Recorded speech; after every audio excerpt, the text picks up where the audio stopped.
ഇത്തിരി നേരം ഷൂട്ട് ചെയ്തപ്പോൾ ഏറ്റവും മറക്കാൻ പറ്റാത്ത സംഭവം ഞാൻ നന്ദുചേട്ടനും കൂടി ഇരുന്നിട്ട് ഒരു നൈറ്റ് ജെറിന് ഉറങ്ങി കിടക്കുമ്പോഴുള്ള ഒരു സീൻ ഷൂട്ട് ചെയ്യുക. ഭയങ്കര ഇമോഷണൽ സീനാണ്. അപ്പം നമ്മൾ വലിയൊരു ലൈറ്റിന്റെ കീഴിലാവുന്നില്ല. അപ്പം ഞാൻ ആ ഒരു മൂടൊക്കെ പിടിച്ച് കഴിക്കും. അപ്പൊ നന്ദുചേട്ടൻ എന്നെ വിളിച്ചിട്ട് ഇതുപോലെ ഒരെണ്ണത്തില്ല വർക്കെല്ലാം രണ്ടെണ്ണം പോയി തൂങ്ങി കിടന്നത്. പാട്രിയോട്ടിൽ അഭിനയിച്ചപ്പോൾ ലാലേട്ടൻ്റെ മമ്മൂക്കയോട് അഭിനയിച്ചപ്പോൾ എന്ത് തോന്നുന്നു? ആ സെറ്റിലെ ഏറ്റവും കുറഞ്ഞ എക്സ്പീരിയൻസ് എനിക്കാണ്. അപ്പോ ആ ഒരു മൈൻഡിൽ പോകുമ്പോ തെറ്റുണ്ടാവരുത്, ഒന്നും ഡയലോഗൊന്നും ഫംബിളാവരുത്. പക്ഷെ നമ്മുടെ ടെൻഷൻ കാണുമ്പോൾ തന്നെ മമ്മൂക്കയും വന്ന് പറഞ്ഞിട്ടുണ്ട്, ഇങ്ങനെ മസിൽ പിടിച്ചു നിൽക്കണ്ട, ഞാനും എന്റെ കയ്യിൽ ഓരോന്നും പാളുന്നുണ്ട്, കുഴപ്പമില്ല. അതെ, അത് നല്ലൊരു മൊമെന്റ് ആയിരുന്നു. ഒരു ജേർണലിസ്റ്റ് ആണ്, കുറെ പേരെ ഇന്റർവ്യൂ ചെയ്യുന്നുണ്ട്. അപ്പോൾ നിങ്ങൾ ഒരു പ്രോഗ്രാമിന്റെ ആങ്കേഴ്സ് ആണെന്ന് വിചാരിക്കുക. ഓക്കെ, നിങ്ങൾ 4 പേരും. ഓക്കെ, നിങ്ങളുടെ ഷോക്ക് ഇടാൻ പോകുന്ന ഒരു പേര് അല്ലാതെ ചായയും ചർച്ചയും. ഈ സിനിമയ്ക്ക് ആദ്യം ഇടാനൊരു പേരുണ്ട്. മിണ്ടിയും പറഞ്ഞു കറക്റ്റ് സമയത്ത് തന്നു, അല്ലെങ്കിൽ ഞാൻ വിട്ടുപോയത്. നേരത്തെ പറഞ്ഞ ഇല്ല പറ അങ്ങനെയാണെങ്കിൽ നിങ്ങളുടെ ഷോയിലെ ആദ്യത്തെ ഗസ്റ്റ് ആരായിരിക്കും? എന്റെ ആ ചിറ്റാറ്റ് എന്ന് പറയുന്ന ഷോയിലൊക്കെ ആര് വരെ ഞാൻ റോഷനെ വിളിക്കും. എന്തുകൊണ്ടാ? സംസാരിക്കാനുള്ള കുറെ കാര്യങ്ങളുണ്ട്, അപ്പൊ കുറെ സംസാരിക്കാലോ. ഞാൻ ആനന്ദിനെ വിളിക്കും. അതിൽ പറഞ്ഞു തീരൂല. അടുത്ത ആഴ്ച നമുക്ക് ആ ചാനലിൽ കാണാന്ന് പറഞ്ഞാൽ നമ്മൾ പിരിയും. റിയലിസ്റ്റിക് ആവണമെങ്കിൽ എനിക്ക് പറ്റുന്നത് ആനന്ദിനെ, റോഷനെയോ സെറിനെയോ ഒക്കെ ആയിരിക്കും. ഒട്ടും ആവണ്ടെങ്കിൽ ഞാൻ കമൽഹാസനെ വിളിക്കും.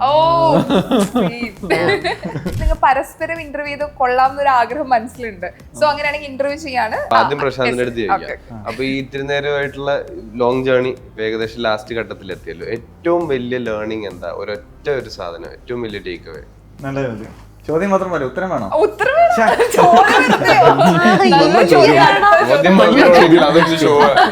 കമൽഹാസനെ വിളിച്ചിട്ട് ഇനി ചെയ്യുമ്പോൾ സൂക്ഷിച്ചൊക്കെ ചെയ്യണം. ഡാർക്ക്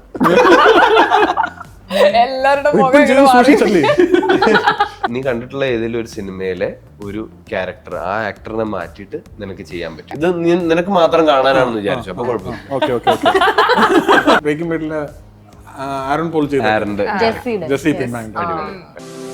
ജർമ്മൻ പഠിക്കാനും ജർമ്മനിയിലേക്ക് പറക്കാനും ഇനി Eduflair. Eduflair, India's #1 language institute.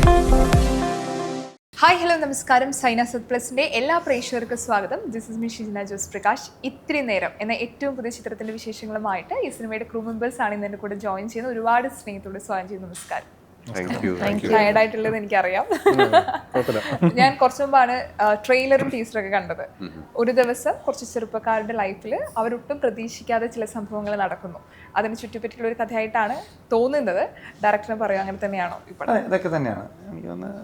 നമ്മൾ സാധാരണമായി പോകാവുന്ന ഒരു ദിവസത്തിൽ കുറച്ച് അസാധാരണമായ, ഈ പറഞ്ഞ പോലെ വർഷങ്ങൾക്ക് മുമ്പ് നമ്മൾ അവസാനം കണ്ട ഒരാൾ വീണ്ടും ജീവിതത്തിലേക്ക് തിരിച്ചു വരുന്നു. അതിന് തുടർന്നുണ്ടാകുന്ന കുറച്ച് സംഭവങ്ങൾ. ഓക്കെ, നിങ്ങളുടെ ഓൾറെഡി ഈ 3 മുഖങ്ങൾ, ഇപ്പോൾ ആർട്ടിസ്റ്റ് ആരാണെന്നാണ് നമ്മൾ സിനിമ വരുന്ന സ്ഥിതി ആദ്യം നോക്കുക. നിങ്ങളുടെ ഈ 3 മുഖങ്ങൾ കാണുമ്പോൾ തന്നെ നമുക്ക് ഓൾറെഡി ഇതൊരു നല്ല പടമായിരിക്കും എന്നൊരു പ്രതീക്ഷയുണ്ട്. കാരണം കഴിഞ്ഞ അങ്ങോട്ടുള്ള നിങ്ങളുടെ പടങ്ങൾ തന്നെ നോക്കുമ്പോഴായിരിക്കും നമുക്ക് ചിലപ്പോൾ ആ കോൺഫിഡൻറ്റ് കിട്ടണേ. ശരിക്കും നിങ്ങൾ എങ്ങനെയാണ് ഈ ഒരു കഥ സെലക്ഷൻ അല്ലെങ്കിൽ സ്ക്രിപ്റ്റ് ഒരു സെലക്ഷൻ നിങ്ങളുടെ കയ്യിലെത്തുന്ന സമയത്ത് ശരിക്കും നിങ്ങൾ ആദ്യം എന്താ നോക്കുക? ശരിക്കും ഒരു ആർട്ടിസ്റ്റ് എന്ന നിലയിൽ എൻ്റെ അടുത്ത് ഞാനാണെങ്കിൽ എനിക്ക് അങ്ങനെ സെലക്ഷൻ ഒന്നുമില്ല. ഞാൻ വിളിക്കുന്നു, ഞാൻ പോയി അഭിനയിക്കുന്നു എന്നുള്ളതാണ് ഇപ്പോഴത്തെ സ്റ്റേജ്. ഞാൻ മറ്റേ നായകനൊന്നും അല്ലല്ലോ. അപ്പൊ നമുക്ക് കിട്ടുന്ന ക്യാരക്ടേഴ്സ് എല്ലാം നമുക്ക് നല്ല ക്യാരക്ടേഴ്സ് ആണെങ്കിൽ, നല്ല ക്രൂ ആണെങ്കിൽ അപ്പോഴും ഒരു ചോദ്യം വരും, എങ്ങനെ ഇത്ര നല്ല സിനിമകളുടെ ഭാഗമാവുന്നത്? അതെന്തോ വിളിക്കുന്നതൊക്കെ കുഴപ്പമില്ലാത്ത പടങ്ങളാണ് വിളിക്കുന്നത്. അങ്ങനെ ആകുമ്പോൾ സന്തോഷമുണ്ട്. ഇതുവരെ ചെയ്തെല്ലാം അങ്ങനത്തെ ഭൂരിഭാഗം അങ്ങനത്തെ ഉള്ള സിനിമകളായിരുന്നു. അതുകൊണ്ട് സന്തോഷമുണ്ട്.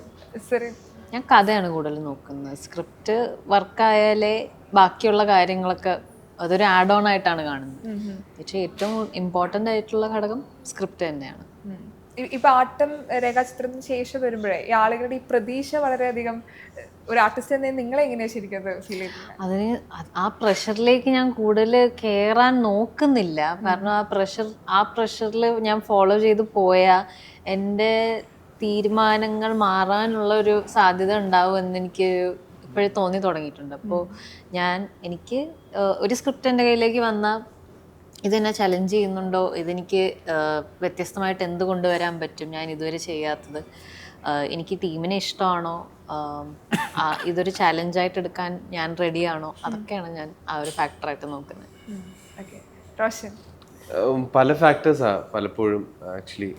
കഥ ഒബ്വിയസ്ലി പിന്നെ ഇതിനു മുമ്പ് ചെയ്തിട്ടുള്ള പരിപാടികളിൽ നിന്നൊക്കെ വ്യത്യസ്തമായിട്ടുള്ള എന്തെങ്കിലും ഒരു ആംഗിൾ ഇതിലുണ്ടോ, കൂടെ വർക്ക് ചെയ്യാൻ പോകുന്ന ആൾക്കാർ ആരൊക്കെയാണ്, ഞാൻ ഒരുപാട് വർക്ക് ചെയ്യാൻ ആഗ്രഹിക്കുന്ന ആൾക്കാർ ആരെങ്കിലും ഇതിലുണ്ടോ, ഇനി ഒരു പുതിയ ക്രൂവും പുതിയ ടീമും ഒക്കെ ആണെങ്കിൽ ജനറലി ലൈക്ക് ഒന്ന് മീറ്റ് ചെയ്ത് നോക്കും, എന്താണ് എനർജി, എന്ത് തോന്നുന്നു, കൈ കൊടുക്കാൻ തോന്നുന്നുണ്ടോ. അങ്ങനത്തെ പല പടങ്ങളും പല റീസൺസിന് വേണ്ടിയിട്ടാണ് ചെയ്തിട്ടുള്ളത്. അങ്ങനെ ഇതെല്ലാം കൂടെ ഒക്കെ വർക്കൗട്ടായി വരുന്ന ചില സിനിമകളുണ്ടാവും. അതായിരിക്കും ഏറ്റവും ഈസിലി യെസ് പറയാൻ പറ്റുന്ന സിനിമകൾ. ഇപ്പം ഒരു സിനിമ എഴുതുന്ന സമയത്ത് അല്ലെങ്കിൽ ഡയറക്റ്റ് ചെയ്യുന്ന സമയത്ത് കാസ്റ്റിംഗ് വളരെ ഇമ്പോർട്ടൻ്റ് ആണ്. അപ്പോൾ ഈ 3 പേരെ കാസ്റ്റ് ചെയ്യുന്നതിൻ്റെ ഒരു കാരണം, അല്ലെങ്കിൽ അത് എഴുതുമ്പോൾ ഉണ്ടായിരുന്നോ, അത് ഏത് സമയത്തായിരുന്നു ഈ 3 മുഖങ്ങൾ ഈ സിനിമയുടെ ഭാഗമാവുന്നത്? പല സമയത്തായിട്ടാണ്. ഇപ്പം വിശാഖ് ശക്തി എന്ന് പറഞ്ഞാൽ എൻ്റെ സുഹൃത്താണ് അത് എഴുതിയത്. വിശാഖ് ഞാനും ഭയങ്കര രസമുള്ള റൈറ്റിംഗ് പ്രോസസ്സായിരുന്നു.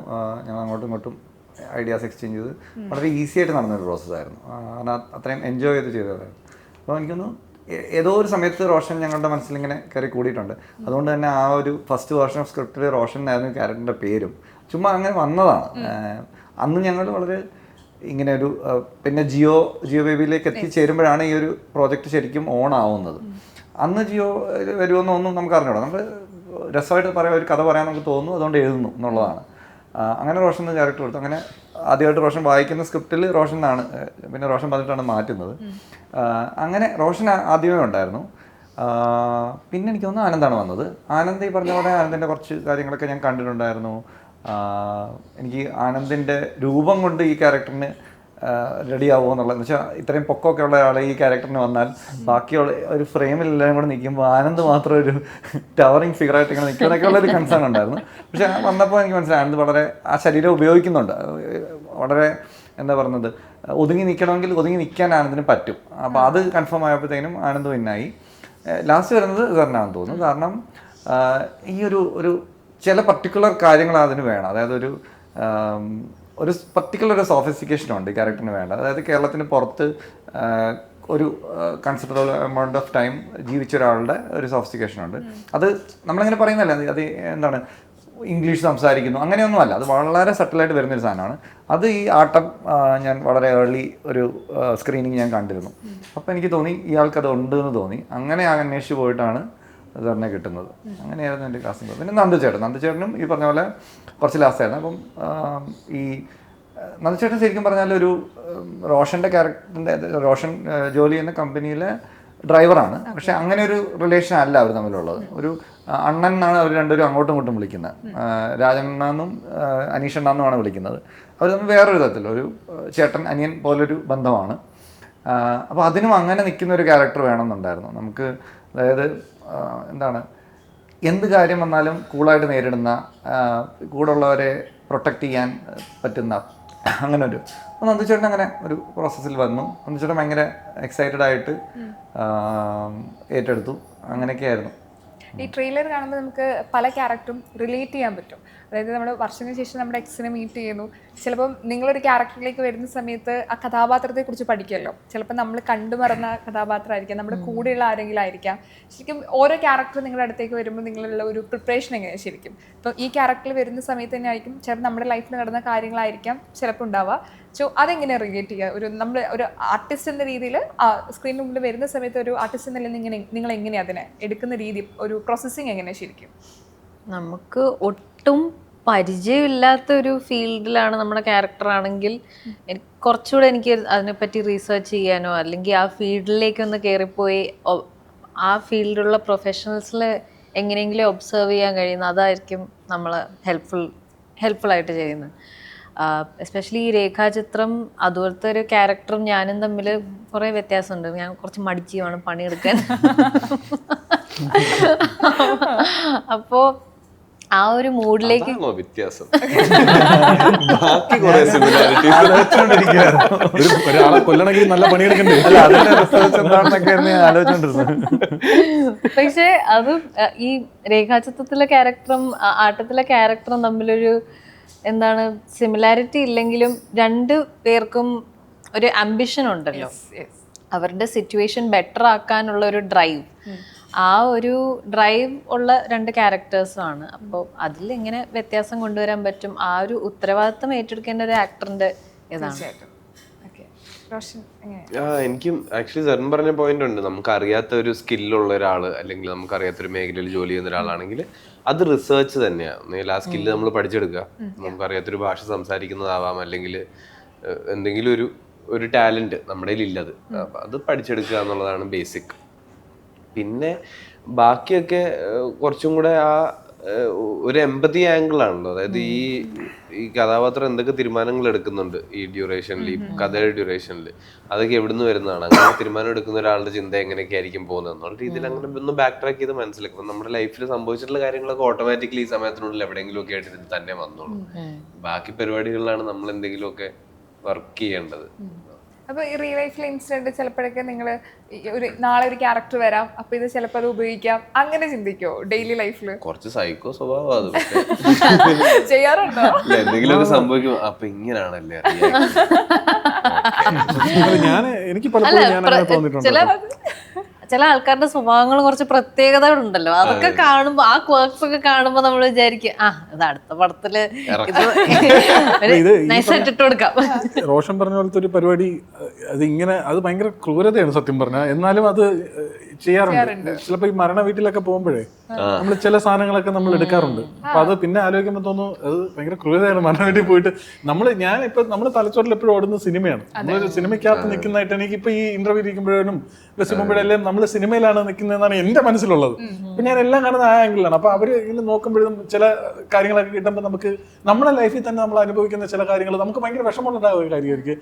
ഇടയ്ക്ക് വെച്ചൊരു പോയിന്റിൽ ഇത് കൊള്ളാം, ഈ സാധനം നമുക്ക് എടുത്ത് വയ്ക്കാം, സിനിമയിൽ ഉപയോഗിക്കാൻ തോന്നും, അങ്ങനെ തോന്നും. അപ്പൊ ഞാൻ ഇതെന്താണ് ഞാൻ ഇങ്ങനെ ആലോചിക്കുന്നത്, ഞാൻ മനുഷ്യൻ തന്നെയാണെന്നൊക്കെ ആലോചിക്കും. പക്ഷെ അങ്ങനെ ആ പ്രോസസ് അങ്ങനെ ആയിപ്പോയി. പണിയെടുക്കുക ഇൻവോളണ്ടറി ആയി പണിയെടുക്കുന്നുണ്ടാവും ആ സാധനം. ഞാൻ കുറച്ച് വർഷങ്ങൾ മുമ്പ് ഞാൻ എന്റെ ചേച്ചിയുടെ അടുത്ത് ഒരു പ്രാവശ്യം ചോദിച്ചു. അത് വലിയൊരു അടിബഹളം വഴക്ക് പരിപാടി കഴിഞ്ഞിട്ട് ഇങ്ങനെ അതിനെപ്പറ്റി തന്നെ ഞങ്ങൾ രണ്ടുപേരും സംസാരിച്ചുകൊണ്ട് നിൽക്കുന്നതിനിടയിൽ ഞാൻ പറയടി ഇങ്ങനെ ഭയങ്കര ഡ്രാമ പരിപാടികളൊക്കെ സംഭവിക്കുമ്പോഴേ ഞാൻ ഇടയ്ക്കിടയ്ക്ക് ഒന്ന് നോട്ട് എടുക്കും. ഇങ്ങനെയാണല്ലേ, അതൊരു തെറ്റാണ്. ചേച്ചി നോക്കി ഇത് സൈക്കോ ആണ്, അപ്പൊ ഞാൻ ഓർത്തു അത് നോർമൽ അല്ല. ഓക്കെ, പക്ഷെ ഇവർക്കൊക്കെ മനസ്സിലാവും. പക്ഷെ ഇത് റൈറ്റിംഗിനും അപ്പൊ നിങ്ങൾ അങ്ങനെ നോക്കിയിട്ടുള്ള എന്തെങ്കിലും ക്യാരക്ടർ നിങ്ങൾക്ക് ചെയ്യാൻ പറ്റിയിരുന്നെങ്കിൽ അങ്ങനെ ചിന്തിച്ചു വെച്ച ക്യാരക്ടേഴ്സ് ഉണ്ടോ? ഒരു ഫുൾ ക്യാരക്ടർ ആയിട്ടൊന്നും അല്ലത്. നമ്മൾ ചിലപ്പോ ഒരു മൊമെന്റ് ഓഫ് ഓണസ്റ്റി അത്രയൊക്കെ ആയിരിക്കും. സത്യസന്ധമായിട്ടൊരു മൊമെന്റ് ഇങ്ങനെ വരുമ്പോ അത് ആ സാധനം ഇങ്ങനെയാണല്ലേ എക്സ്പ്രസ് ചെയ്യുന്നത്, അത് കൊള്ളാലോ, അത്രയൊക്കെ ഉള്ളൂ. ആ ഒരു ഓപ്ഷൻ ഉണ്ട്. അല്ലെങ്കിൽ ചില മാനറിസംസ് ഒക്കെ വരുന്ന അങ്ങനത്തെ സാധനങ്ങൾ. ഇപ്പൊ ഈ റോഷനി സിഗരറ്റ് തട്ടുന്ന ഈ സാധനം അത് എൻ്റെ ഒരു ഫ്രണ്ടിന്റെ, ഞാൻ അത് പണ്ട് നോട്ട് ചെയ്ത് വെച്ചിരുന്നു, ഇത് എവിടെയെങ്കിലും ചെയ്യാം എന്നുള്ള സാധനം. അങ്ങനെ ഇതിനകത്ത് കൊടുത്തു.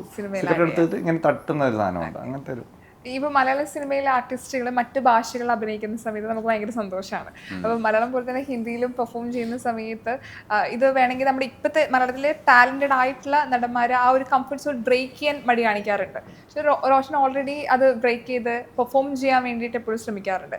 അത് ഒരു കംഫർട്ട് സോൺ ബ്രേക്ക് ചെയ്യണമെന്നാണോ അല്ലെങ്കിൽ പെർഫോമൻസ് കുറച്ചുകൂടി നന്നായിട്ട് ചെയ്യണമെന്നാണോ, അത് എങ്ങനെ അത് ബാലൻസ് ചെയ്യണേ? എന്നുവെച്ചാൽ എനിക്കിഷ്ടമാണ് ഇപ്പോൾ ഭയങ്കര അൺകംഫർട്ടബിൾ ആയിട്ടുള്ള ഒരു സിറ്റുവേഷനിലൊക്കെ പോയി നിന്ന് വർക്ക് ചെയ്യുന്നത്. എന്നിട്ട് പതുക്കെ നമുക്ക് അവിടെ ഒരു കംഫർട്ട് നമ്മൾ കണ്ടെത്തും. ആ പ്രോസസ്സ് എനിക്ക് ഭയങ്കര ഇഷ്ടമാണ്. അത് ഭയങ്കര റിവാർഡിങ് ആയിട്ടാണ് എപ്പോഴും തോന്നിയിട്ടുള്ളത്. പിന്നെ വേറൊരു രീതിയിൽ ആലോചിച്ച് നോക്കിയാൽ അങ്ങനെ വലിയൊരു കംഫർട്ട് സോൺ എന്നൊക്കെ ഉള്ളത് ശരിക്കും പറഞ്ഞാൽ തെറ്റിദ്ധാരണയാണ്. മോസ്റ്റ് ആക്ടേഴ്സിന്റെ കാര്യത്തിൽ അത്ര കംഫർട്ടബിൾ ഒന്നും അല്ല ആരും. എല്ലാവരും ഇത് എളുപ്പപ്പണിയല്ല ഒന്നാമത്. പിന്നെ ഒട്ടും സ്റ്റെബിലിറ്റി ഒരു രീതിയിൽ ഓഫർ ചെയ്യുന്ന ഒരു ജോലിയോ അല്ല. അങ്ങനെ ഭയങ്കരമായിട്ടുള്ള 3 കൊല്ലം കഴിയുമ്പോൾ എന്തായിരിക്കും അവസ്ഥ എന്ന് ചോദിച്ചു കഴിഞ്ഞാൽ ഞങ്ങൾ 3 പേരും ഒന്ന് ആലോചിക്കും എന്തായിരിക്കും ദൈവം എന്നുള്ള. അങ്ങനെ ഒരു ഫിക്സ്ഡ് ജോലി പരിപാടി അല്ലല്ലോ. അങ്ങനെ വലിയൊരു കംഫർട്ട് സോണൊന്നും ഇല്ല. നമ്മൾ ഇതിനകത്ത് നമുക്ക് ഇത് ഇഷ്ടമുള്ള ജോലിയാണ്. അപ്പൊ പറ്റുന്നത്രയും ചെയ്യാൻ പറ്റിയാൽ അത്രയും കൂടുതൽ എക്സ്പീരിയൻസസ് നമുക്ക് കിട്ടും എന്നുള്ളതൊക്കെ ഉള്ളൂ. ഇതേ പേര് നിങ്ങൾക്ക് 3 പേർക്കും ഭാവിയിൽ വരാറുണ്ടോ ശരിക്കും ഈ ഒരു തോട്ട്? ഉറപ്പായിട്ടും ഈ പറഞ്ഞ പോലെ നമ്മളിപ്പം ഈ നിൽക്കുന്ന പ്രൊഫഷൻ എന്ന് പറയുന്നത് ഇപ്പം കുറച്ച് സിനിമകളൊക്കെ വരുന്നുണ്ട്. ഇപ്പൊ 1 കൊല്ലം കഴിയുമ്പോൾ ചിലപ്പോൾ സിനിമകളൊന്നും വന്നില്ല എന്ത് ചെയ്യും എന്നുള്ളതൊക്കെ ആലോചിക്കാറുണ്ട്. ഇതെപ്പോഴും അൺസെറ്റിലിംഗ് ആണല്ലോ ഈ പരിപാടി മൊത്തത്തിൽ. അപ്പം വരുന്നതൊക്കെ അങ്ങ് എൻജോയ് ചെയ്യുക, അടുത്ത വരുമെന്നുള്ള പ്രതീക്ഷയിൽ ശുഭപ്രതീക്ഷയിൽ അങ്ങ് ജീവിക്കുക എന്നുള്ളത് മാത്രമേ ഉള്ളൂ ഇതിൻ്റെ അകത്തുള്ള കാര്യം എന്നാണ് എനിക്ക് തോന്നിയിട്ടുള്ളത്. ആ ചാൻസിന്റെ പോസിബിലിറ്റിയിലാണ് ഞാനും ഓടുന്നത്. ഇപ്പൊ നമ്മൾ ചെയ്ത വർക്ക് എപ്പോഴാ ഇറങ്ങുന്നെന്നുള്ളൊരു ഗ്യാരണ്ടി ഇല്ല, അത് ഇറങ്ങുമോ ഇല്ലയോ എന്നൊരു ഇതും ഇല്ല. ഓരോ മിനിറ്റിലാണ് ഇങ്ങനെ ഒറ്റ നിമിഷത്തിലാണ് ഒരു കാര്യം കൺഫേം ആവുകയോ ഒരു ക്യാൻസൽ ആവുകയോ. അപ്പോൾ അതിൽ നിന്ന് പെട്ടെന്ന് മൂവ് ഓൺ ചെയ്യണം, ബാക്കിയുള്ള കാര്യങ്ങളിലേക്ക് നീങ്ങണം. ഒരു അങ്ങനത്തെ ഒരു ഭയങ്കര അങ്ങനത്തെ ആങ്സൈറ്റീസ് ഒക്കെ ഉള്ളൊരു ലൈഫാണ്. പക്ഷെ രസമുണ്ട്. ഓൾറെഡി ഇപ്പൊ പ്രേക്ഷകർ കേൾക്കുമ്പോൾ സെറ്റിൽഡ് ആയിട്ടുള്ള ലൈഫാണല്ലോ, സിനിമാ നടന്മാരാണല്ലോ എന്നൊരു ഓൾറെഡി തോട്ട് ഉണ്ടാവല്ലോ. ഇത് പറയുമ്പോൾ അവർക്കതൊരു അല്ല, അത് പലപ്പോഴും പുറത്തുനിന്ന് നമ്മളെ പുറത്ത് കാണുമ്പോ ആദ്യം എപ്പോഴും ചോദിക്കുന്നത് ഷൂട്ടില്ലേ എന്നുള്ളതാണ്. അപ്പൊ ആക്ടേഴ്സ് ഒരു വർഷത്തിൽ 365 ദിവസവും ഷൂട്ട് ചെയ്യാണെന്നുള്ളതായിരിക്കും സ്വാഭാവികമായിട്ടും പുറത്തുള്ള ധാരണ. പക്ഷെ ഇത് നമ്മുടെ സൈഡിലുള്ളത് അതൊന്നും അവര് മനസ്സിലാക്കേണ്ട ആവശ്യമൊന്നുമില്ല. എനിക്ക് ആക്ച്വലി കഴിഞ്ഞൊരു 1-2 വർഷമായിട്ട് കുറച്ച് സമാധാനം വരുന്ന ഒരു തോട്ട് എന്താന്ന് വെച്ചാൽ, ഇപ്പം മലയാളത്തിൽ ഇത്ര നാൾ വർക്ക് ചെയ്തതിനകത്തുനിന്ന് കുറെ നല്ല സുഹൃത്തുക്കളുണ്ട് വിത്തിൻ ദി ഇൻഡസ്ട്രി. ഭയങ്കര ലൈക്ക് മൈൻഡഡ് ആയിട്ടുള്ള ആൾക്കാരുണ്ട്. അപ്പൊ എനിക്ക് ഇപ്പൊ എന്തൊക്കെയോ ഒരു കോൺഫിഡൻസ് ഉണ്ട്. എങ്ങനെയൊക്കെ അങ്ങനെ നിന്ന് പോകത്തൊന്നുമില്ല ഈ പരിപാടി, നമ്മൾ എല്ലാവരും കൂടെ ചേർന്നിട്ട് എന്തെങ്കിലുമൊക്കെ ചെയ്താൽ പോരെ എന്നുള്ളൊരു സാധനമുണ്ട്. അങ്ങനെ ഒരു ആംഗിളിലൊക്കെ ഇപ്പൊ പലപ്പോഴും ആലോചിക്കാറുണ്ട്. നമ്മുടെ സുഹൃത്തുക്കളുടെ ഇടയിൽ ഒരുപാട് ആൾക്കാർ, എല്ലാവരും ആക്ടേഴ്സും ഒന്നും അല്ല, കുറെ റൈറ്റേഴ്സ് ഉണ്ട്, ടെക്നീഷ്യൻസ് ഉണ്ട്, ഡയറക്ടേഴ്സ് ഉണ്ട്. അത്രയൊക്കെ പോരെ എല്ലാവർക്കും ഒരുമിച്ച് ഒരു സിനിമയാവില്ല. ഇപ്പൊ നിങ്ങൾ എല്ലാവരും പാഷനേറ്റ് ആയിട്ട് സിനിമയ്ക്കുള്ളിൽ വന്ന ആളാണ്. ഒരു ജേർണി ഉണ്ട് നിങ്ങൾക്ക് എല്ലാവർക്കും. പുറമേന്ന് കണ്ട് അകത്തേക്ക് വന്നപ്പോൾ ഒരു നിങ്ങളുടെ മനസ്സിലൊരു ആർട്ടിസ്റ്റ് നിലയിൽ മാറിപ്പോയ കാര്യങ്ങളുണ്ടോ ശരിക്കും? ഞാൻ ശരിക്കും ആദ്യം സിനിമയിൽ അഭിനയിക്കുന്നതിനൊക്കെ മുമ്പ് വിചാരിച്ചത് ഈ പോസ്റ്റ് പ്രൊഡക്ഷനിൽ എന്തോ ഭീകരമായിട്ടൊക്കെ സംഭവിച്ച് അഭിനയമൊക്കെ കുറേയും കൂടെ ബെറ്റർ ആവുമെന്നാണ്.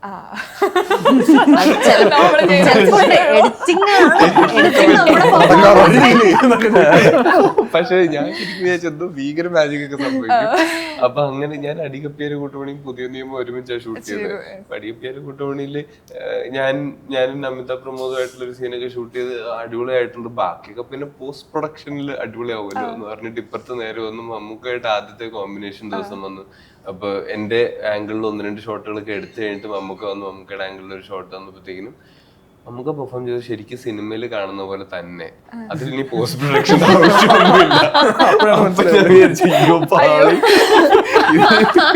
ഈ പെർഫെക്ഷനിൽ തന്നെ ചെയ്യണമായിരുന്നല്ലേ.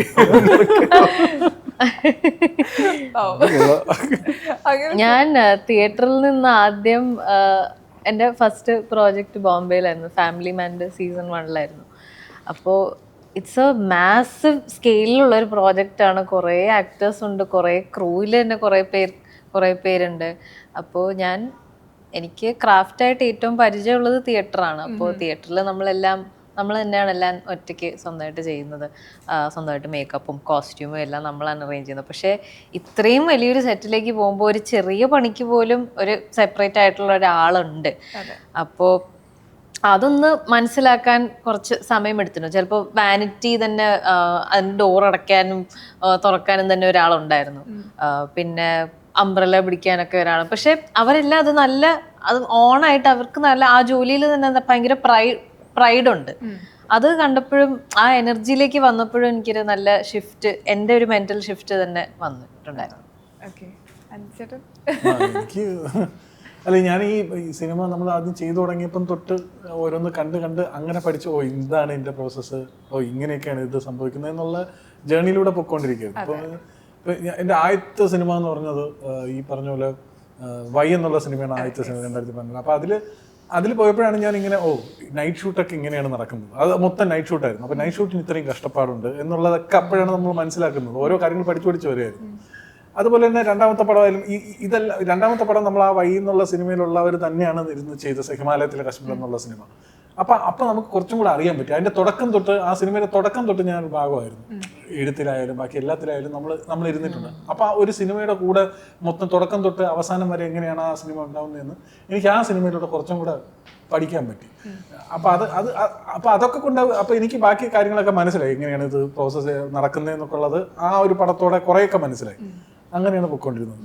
അതെ. ഡയറക്ടർ ഓക്കെ, എനിക്കൊന്ന് ഇവരിൽ നിന്ന് എനിക്കുള്ളൊരു വ്യത്യാസം വെച്ചാൽ ഞാനിപ്പോഴും ഇൻഡസ്ട്രിയുടെ ഭാഗമൊന്നും ആയിട്ടില്ല എന്നുള്ളതാണ്. ഞാൻ 3 പടങ്ങൾ ചെയ്തെങ്കിലും അത് ഓരോന്നും ആദ്യത്തെ 2 പൂർണ്ണമായിട്ട് ഇൻഡിപെൻഡൻറ്റ് പടങ്ങളായിരുന്നു. അതിൻ്റെ ഒരു എക്സ്റ്റൻഷൻ, അതിൻ്റെ ഒരു അടുത്തൊരു തള്ളലായിട്ടാണ് ഇത് വന്നിട്ടുള്ളത്.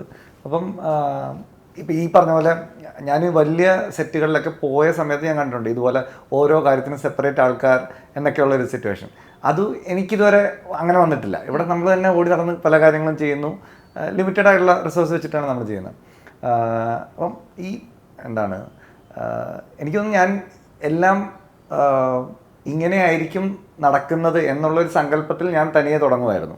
അല്ലാതെ എവിടെയും പോയി സിനിമ പഠിച്ചിട്ടോ ആരെ അസിസ്റ്റൻ്റ് ആയിട്ടോ നിന്നിട്ടല്ല. അപ്പോൾ എൻ്റെ ഒരു ഓക്കെ ഇങ്ങനെയായിരിക്കും അത് വരുന്നത് എന്നുള്ളൊരു ആ അണ്ടർസ്റ്റാൻഡിങ്ങിൽ അങ്ങ് പോവാണ്. അതിനെ ഭയങ്കരമായിട്ട് ബ്രേക്ക് ചെയ്യുന്ന ഒന്നും ഇതുവരെ സംഭവിച്ചിട്ടില്ല. എനിക്കൊന്ന് അത് സംഭവിക്കണമെങ്കിൽ ഈ ഇൻഡസ്ട്രിയുടെ അകത്ത് കയറിയിട്ട് വലിയ പടങ്ങളുടെയൊക്കെ ഭാഗമാകുമ്പോഴായിരിക്കും എനിക്ക് അങ്ങനെ തോന്നിയെന്ന് തോന്നുന്നു. ഓക്കെ, ഇപ്പോൾ ഒരു ഇത്രയും നേരം സെഗ്മെന്റിലേക്ക് പോവാം. ഇപ്പോൾ ഒരു ജേർണലിസ്റ്റ് ആണ്, കുറേ പേരെ ഇന്റർവ്യൂ ചെയ്യുന്നുണ്ട്. അപ്പോൾ നിങ്ങൾ ഒരു പ്രോഗ്രാമിന്റെ ആങ്കേഴ്സ് ആണെന്ന് വിചാരിക്കുക. ഓക്കെ, അപ്പോൾ നിങ്ങൾ 4 പേരും ഓക്കെ, നിങ്ങളുടെ ഷോക്ക് ഇടാൻ പോകുന്ന ഒരു പേര് ഇത്തിരി നേരം. ഇത്തിരി നേരം അല്ലാതെ. ഓ അതാദ്യം പറയണ്ടായിരുന്നു. ഇത്തിരി നേരം അല്ലാതെ. ചായയും ചർച്ചയും.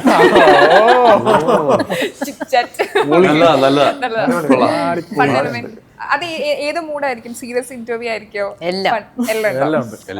ഓക്കെ, അത് ഞങ്ങള് 4 പേരുടെയും ഷോ ആണ്. അല്ലല്ലോ, ഓരോരുത്തർ എന്റെ ക്രിയേറ്റിവിറ്റിയിൽ അടിച്ചേറാൻ നോക്കണ്ട.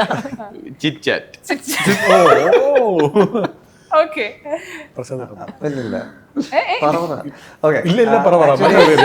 ഇത് മറ്റേ പേര് ഇറക്കാനായിരിക്കും. അത് പറ്റൂല, അത് ഫൗളാ. അത് പറ്റൂല, അത് ഫൗളാണ്. ഈ സിനിമയ്ക്ക് ആദ്യം ഇടാനെടുത്തൊരു പേരുണ്ട്. മിണ്ടിയും പറഞ്ഞു കറക്റ്റ് സമയത്ത് തന്നു, അല്ലെങ്കിൽ ഞാൻ വിട്ടുപോയത്. മിണ്ടിയും പറഞ്ഞിട്ടുണ്ടായിരുന്നു ആദ്യം. ഒരു പടം രജിസ്റ്റർ ചെയ്തായിരുന്നു അതിന് മുമ്പ്, അതുകൊണ്ട് നേരത്തെ പറഞ്ഞ പേര് ഇല്ല ഇല്ല പറ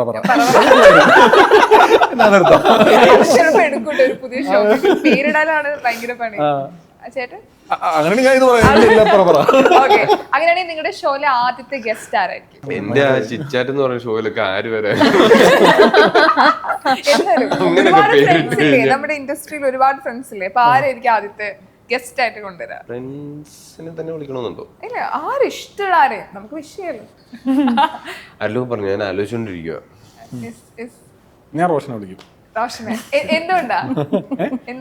അല്ല, നമുക്ക് സംസാരിക്കാനുള്ള കുറെ കാര്യങ്ങളുണ്ട്, കുറെ സംസാരിക്കാമല്ലോ. ഞാൻ ആനന്ദിനെ വിളിക്കും. അതിൽ പറഞ്ഞു തീരൂല.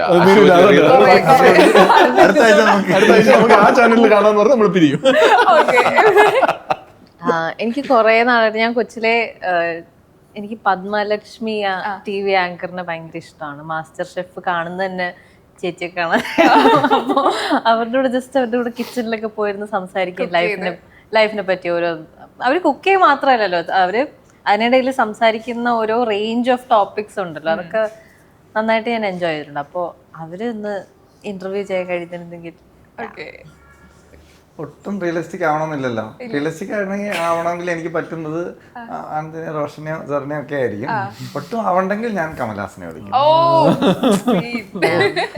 പുള്ളി ഇന്നലെ പറയുന്നുണ്ടായിരുന്നു ഒരു ഇന്റർവ്യൂ ഷോ ഒക്കെ തുടങ്ങിയാലോ. അപ്പൊ അങ്ങനെ ഞങ്ങൾ റിയലിസ്റ്റിക് ആയിട്ട് ആലോചിച്ചപ്പോൾ ആനന്ദായിരുന്നു അതിനകത്ത് ആദ്യത്തെ. അടുത്ത് കണ്ട ഒരാളെ പിടിച്ച് ചെയ്യാനുള്ളതാണല്ലോ. എനിക്ക് തോന്നി ഇപ്പൊ സംസാരിക്കുമ്പോൾ നിങ്ങൾ പരസ്പരം ഇന്റർവ്യൂ ചെയ്ത് കൊള്ളാവുന്ന ഒരു ആഗ്രഹം മനസ്സിലുണ്ട്. സോ അങ്ങനെയാണെങ്കിൽ ഇന്റർവ്യൂ ചെയ്യാണ്. അങ്ങനെയാണെങ്കിൽ ഓരോരുത്തരോടും ഈ 3 പേരോട് ചോദിക്കാമെന്ന് ഒരൊറ്റ ചോദ്യം, കോമൺ ഓരോരുത്തരോട്. അതായത് ഒറ്റ ചോദ്യം 3 പേര് ഉത്തരം അല്ലല്ലോ, ഓരോരുത്തർക്കും ഓരോ ചോദ്യം. ഓരോരുത്തർക്കും ഓരോ അങ്ങനെ ഓരോരുത്തരും ചോദിക്കണം. ഇത് നാളെ ആവുമല്ലോ. ഇല്ല, റോസ്റ്റേട്ടൻ ഇപ്പം ആൻചേട്ടന് ഇന്റർവ്യൂ ഇടുന്ന ആഗ്രഹം ഉണ്ടല്ലോ, അത് ചോദിക്കുമ്പോൾ ഒരു ചോദ്യം എന്തായിരിക്കും? പേടിക്കുന്നൊക്കെ. എനിക്ക് വരുന്ന ഓർഡറിൽ ചോദിക്കാമല്ലോ. അപ്പൊ ആദ്യം പ്രശാന്തിന്റെ അടുത്ത് ചോദിക്കാം. അപ്പൊ ഈ ഇത്തിരി നേരമായിട്ടുള്ള ലോങ് ജേർണി ഏകദേശം ലാസ്റ്റ് ഘട്ടത്തിൽ എത്തിയല്ലോ. ഏറ്റവും വലിയ ലേണിംഗ് എന്താ? ഒരൊറ്റ ഒരു സാധനം, ഏറ്റവും വലിയ ടേക്ക് അവേ. നല്ല ചോദ്യം. ചോദ്യം മാത്രം പോലെ ഉത്തരം വേണം.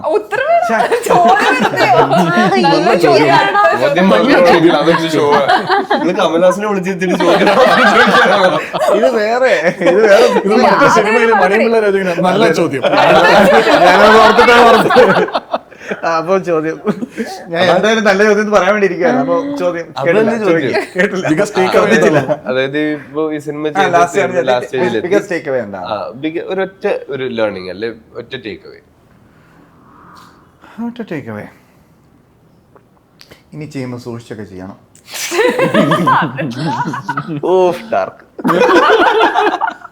എല്ലാവരുടെ ഇപ്പം മുഖം ചെയ്ത് സൂക്ഷിച്ചല്ലേ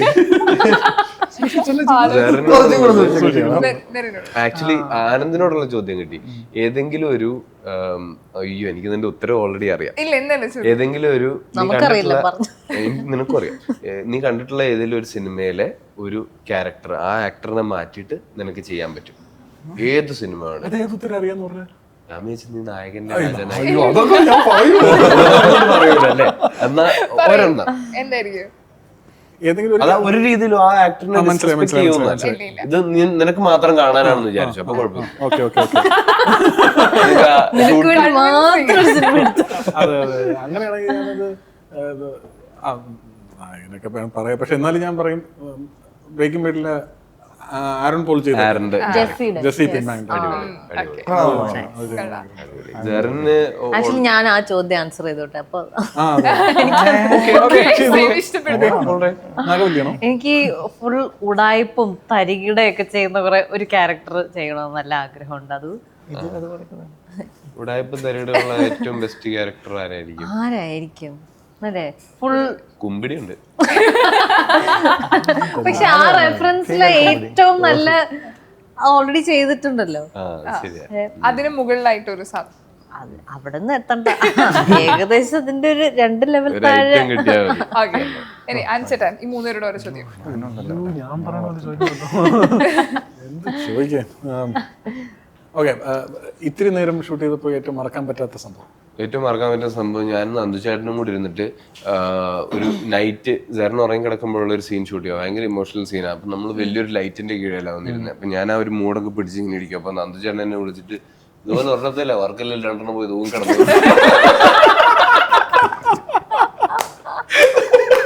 ആരാ ആ സംഭവം സംഭവിച്ചത്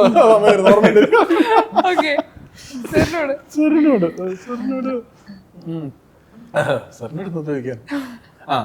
പാട്രിയോട്ടിൽ അഭിനയിച്ചപ്പോ ലാലേട്ടൻ്റെ മമ്മൂക്കയോട് അഭിനയിച്ചപ്പോ എന്ത് തോന്നി? അതിലും എപ്പോഴും ടെൻഷനാണ് എനിക്ക്. ആ സെറ്റിലെ ഏറ്റവും കുറഞ്ഞ എക്സ്പീരിയൻസ് എനിക്കാണ്.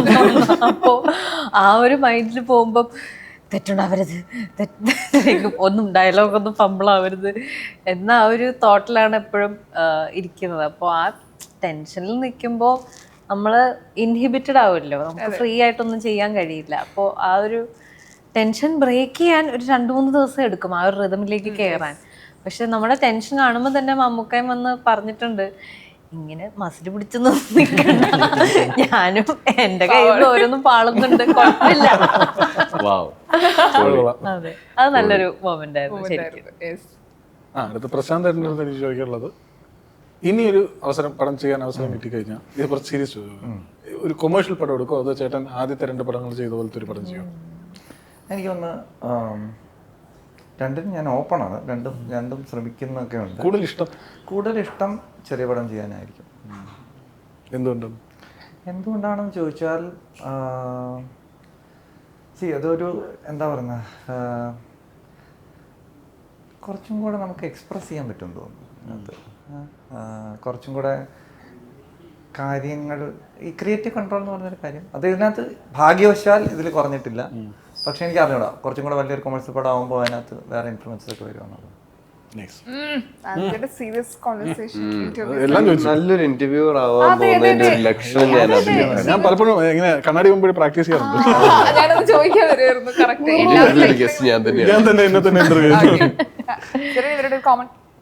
എനിക്ക് പ്രശാന്തിനോട് ചോദിക്കാനുള്ളത്, മലയാളം സിനിമ ഇനി കാണാനിരിക്കുന്ന ഒരു ജോണർ എന്തായിരിക്കണം? ഇതുവരെ എക്സ്പ്ലോർ ചെയ്യാത്തൊരു ജോണർ. അത് what would you like to see? Alternate fiction, alternate history സാധനങ്ങൾ.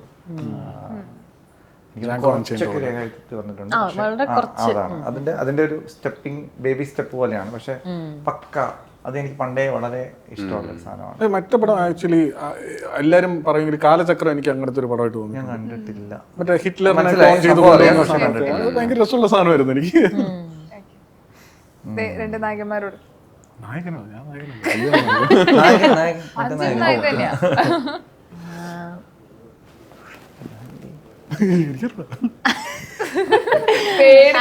അല്ലായിരുന്നെങ്കിൽ എന്തായാലും ആക്ടർ അല്ലായിരുന്നെങ്കിൽ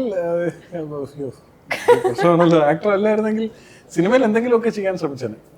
എഴുത്തോ എന്തെങ്കിലും സിനിമയിൽ തന്നെ ഉണ്ടാവും, അതെ ഇൻഡസ്ട്രിയുടെ ഇൻഡസ്ട്രിയുടെ ഭാഗമായിട്ട് നിൽക്കാൻ വേണ്ടി എന്തെങ്കിലും തന്നെ ശ്രമിച്ചു. റൈറ്റിംഗ്, ഡയറക്ഷൻ, എന്തെങ്കിലുമൊക്കെ പരിപാടി.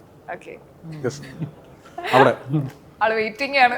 നല്ല കുറച്ച് ഹെവി ആയിട്ടുള്ള കുറച്ച് ഹെവി ആയിട്ടുള്ള. എങ്ങനെയുണ്ടായിരുന്നു experience? How do you view your regrets? അതെപ്പോഴും ഇങ്ങനെ അലട്ടുന്ന ഒരു ഇതാണോ, or is it somewhere in the back of your head? അതോ അത് പെട്ടെന്ന് ഡീൽ ചെയ്തിട്ട് ഇങ്ങനെ പോകും? ഇല്ല, അത് ഞാൻ ഡീൽ ചെയ്യാൻ ഭയങ്കരമായിട്ട് ബുദ്ധിമുട്ടും. ഇത് പിന്നെയും തിരിച്ചു വന്നുകൊണ്ടിരിക്കും. ഓരോ സ്റ്റെപ്പിലും ഭയങ്കര അൺറിലേറ്റഡ് ആയിട്ട് ഞാൻ ഇതിലേക്ക് തിരിച്ച് കണക്ഷൻസ് ഉണ്ടാക്കും. How do you deal with your regrets എന്നുള്ളതായിരുന്നു. ഞാൻ തിരിച്ചു ഇതാ കണ്ടോ, അത് കാരണമാണ് ഇങ്ങനെ കണക്ട് ചെയ്തോണ്ടിരിക്കും. അപ്പൊ അത് ഞാൻ ഫിക്സ് ചെയ്യാൻ ശ്രമിച്ചുകൊണ്ടിരിക്കുന്ന ഒരു കാര്യമാണ്. ചെയ്ത് കഴിയുമ്പോ അറിയിക്കണേ. തീർച്ചയായിട്ടും. ശരിക്കും നിങ്ങളുടെയൊക്കെ ഉള്ളിലൊരു ശരിക്കും ഒരു ഇന്റർവ്യൂ ഉണ്ട്. കഞ്ഞിന് പാറ്റിടാൻ വന്നതല്ലേ? ജെറിന്റെ ഷോയിൽ ഞാൻ പോവില്ല. നമ്മൾ ഡയറക്ടറിന്റെ ചോദിക്കാൻ പറഞ്ഞു. മൂന്ന് പേരുടെ ഒരു കോമൺ ക്വസ്റ്റ്യൻ ചോദിക്കാനാണ്. അയ്യോ അത് മതി, അത് മതി. അത് ഒരു ടഫ് ക്വസ്റ്റ്യൻ ആയിരിക്കും. നല്ല ടഫ് ക്വസ്റ്റ്യൻ. അതായത് ഈ എരുതിയിൽ ക്യാമറയുടെ മുമ്പിൽ പറയാൻ എല്ലാരും ഞെട്ടുന്ന ഒരു ചോദ്യമായിരിക്കും. എങ്ങനെയുണ്ടായിരുന്നു എന്റെ സംവിധാനം? ഞാൻ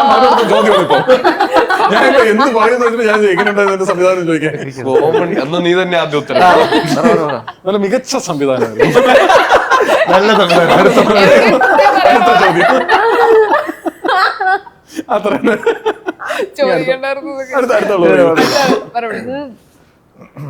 ഓരോ കുറച്ചും കൂടെ റിഫൈൻ ചെയ്യാം. എന്ന് വെച്ചാല് നിങ്ങൾ ഒരുപാട് പേരെ കാണുന്നതാണ്, ഞാൻ വേറെ ആരും കണ്ടിട്ടില്ല സംവിധാനം ചെയ്യുന്നതായിട്ട്. പ്രോസസ്സ് ഒന്നും എൻ്റെ പ്രോസസ്സാണല്ല. അപ്പോൾ അങ്ങനെ നോക്കുമ്പോൾ എന്തെങ്കിലും വ്യത്യാസങ്ങളുണ്ടായിരുന്നോ, എന്തെങ്കിലും നിങ്ങൾക്ക് ഹെൽപ്ഫുൾ ആയിട്ട് വന്നിട്ടുണ്ടോ? സഹായിക്കാത്ത കാര്യങ്ങൾ പറയണ്ട, നമ്മൾ ക്യാമറയുടെ മുമ്പിലല്ലേ. അല്ല, എനിക്ക് തോന്നിയത് ഈ ചേട്ടൻ ഈ സിനിമയെ ഭയങ്കര പേഴ്സണലായിട്ട് കാണുന്നതുകൊണ്ട് തന്നെ അതിൻ്റെ ഒരു എനർജി നമുക്കും കൂടെ കിട്ടിയിട്ടുണ്ട്. അപ്പൊ അത് ഭയങ്കരമായിട്ട് നമ്മൾ ഹെൽപ്പ് ചെയ്തിട്ടുണ്ട് ഈ സിനിമയിൽ. നമുക്കും നമ്മുടെ പടമാണെന്ന് തോന്നാൻ, എല്ലാവരുടെയും പടമാണെന്ന് തോന്നാൻ നമുക്കൊരു ഫീൽ ചെയ്തിട്ടുണ്ട്. അത് ഭയങ്കര വലിയ കാര്യമായിട്ടാണ് എനിക്ക് തോന്നിയത്. ഒരു കാര്യം പറയാം, ഒരുപാട് കാര്യമുണ്ട്, അതിൽ വരണം. ഇത് ഇൻഡസ്ട്രിയിൽ നമ്മൾ ഓവറോൾ എടുത്ത് നോക്കുമ്പോൾ പലരും പറയാറുണ്ട് ആക്ടറിന്റെ ഒരു ജോലിയാണ് ഏറ്റവും സുഖകരമായ ഒരു കാര്യം. പക്ഷെ പലതവണയും ആക്ടേഴ്സിന് ആ സമയം കിട്ടുന്നില്ല. ലൈക്ക് ജസ്റ്റ് ഷോട്ടിന് മുന്നേ നമ്മൾ പെട്ടെന്ന് റഷ് ചെയ്തുകൊണ്ടിരിക്കുകയാണ്. അപ്പോൾ ആ മൊമെന്റിൽ എല്ലാ കാര്യങ്ങളും കൊറിയോഗ്രാഫി ഓർക്കണം, മറ്റേ ഡിറക്ഷൻ തന്ന ഡിറക്ഷൻ ഓർക്കണം, അത് ചെയ്യണം, ഇത് ചെയ്യണം, പിന്നെ അതിനിടയിൽ വേറൊരു വെറൈറ്റി സാധനവും പിടിക്കണം. ആ ഒരു സമയം കിട്ടുന്നില്ല. അപ്പോൾ ആ ഒരു സമയം, ആ സ്പേസും എനിക്ക് ഇത്തിരി നേരത്തിൽ കിട്ടിയിട്ടുണ്ടായിരുന്നു. അതിന് താങ്ക് യു. എനിക്ക് തോന്നിയത് ആൾക്കാരുടെ അടുത്ത് ഇപ്പൊ ഡിസഗ്രിമെന്റ്സ് ഉണ്ടാവുമ്പോഴും എതിരഭിപ്രായങ്ങൾ വരുമ്പോഴും ഒക്കെ നമുക്ക് ഈ രീതിയിൽ തന്നെ ചെയ്യാം എന്ന് പറയേണ്ടത് ഒരു ഡയറക്ടറുടെ ജോലിയാണെങ്കിലും അത് മറ്റൊരാളെ ഹേർട്ട് ചെയ്യാത്ത രീതിയിലും സ്വന്തം പൊസിഷന്റെ പവർ യൂസ് ചെയ്യുന്നു എന്ന് തോന്നിക്കാത്ത രീതിയിലും പ്രസന്റ് ചെയ്യാൻ പറ്റുന്നത് ഭയങ്കര വലിയ കഴിവാണ്. അതിനത് ഭയങ്കര റെയറുമാണ്. ഒരുപാട് സ്ഥലങ്ങളിൽ വളരെ എളുപ്പം അത് പെട്ടെന്ന് ഒരാളുടെ പവർ വീൽഡ് ചെയ്യുന്നത് പോലെ ആയിപ്പോകും. അപ്പൊ പിന്നെ നമുക്ക് മറ്റൊരു സിറ്റുവേഷനിൽ വന്നൊരു ചർച്ചയ്ക്ക് ഇരിക്കാൻ തോന്നില്ല. അത് throughout the shoot Prashant ഭയങ്കര കറക്റ്റ് ആയിട്ട് ചെയ്തിട്ടുണ്ട്. ഒരിക്കൽ പോലും എനിക്ക് അതൊരു റോങ് ടോൺ ഫീൽ ചെയ്തിട്ടില്ല. നമ്മൾ ഒരുപാട് ഇങ്ങനെ സംസാരിച്ചിട്ടുമുണ്ട്. And there have been multiple noes and multiple rejections ഇപ്പോഴും. പക്ഷെ അത് ഇപ്പോഴും ഭയങ്കര കറക്റ്റ് ആയിട്ടാണ് വന്നുകൊണ്ടിരിക്കുന്നത്. സോ ഇപ്പൊ നിങ്ങൾ ഈ പറയുന്ന കേൾക്കുമ്പോൾ ഇത്തിരി നേരത്തെ പ്രതീക്ഷ ഏറാണ്. കാണുക ഡയറക്ഷൻ എങ്ങനെയായിരിക്കുന്നത്. ഇപ്പോൾ സ്ക്രീനിൽ ഞങ്ങൾ കാണാൻ വേണ്ടി പോവാണ്, തിയേറ്ററിൽ എത്താൻ വേണ്ടി പോകുന്നു. നിങ്ങൾക്ക് 4 പേർക്കും ഒരുപാട് പ്രതീക്ഷയുള്ള സിനിമയാണെന്ന് എനിക്കറിയാം. ഞങ്ങൾ കാത്തിരിക്കുകയാണ് തിയേറ്ററിൽ പടം കാണാൻ വേണ്ടി. ഇപ്പോൾ എല്ലാവിധ ആശംസകളും നേരുന്നു. All the very best. Thank you so much. German പഠിക്കാനും ജർമ്മനിയിലേക്ക് പറക്കാനും ഇനി Eduflair. Eduflair, India's #1 language institute.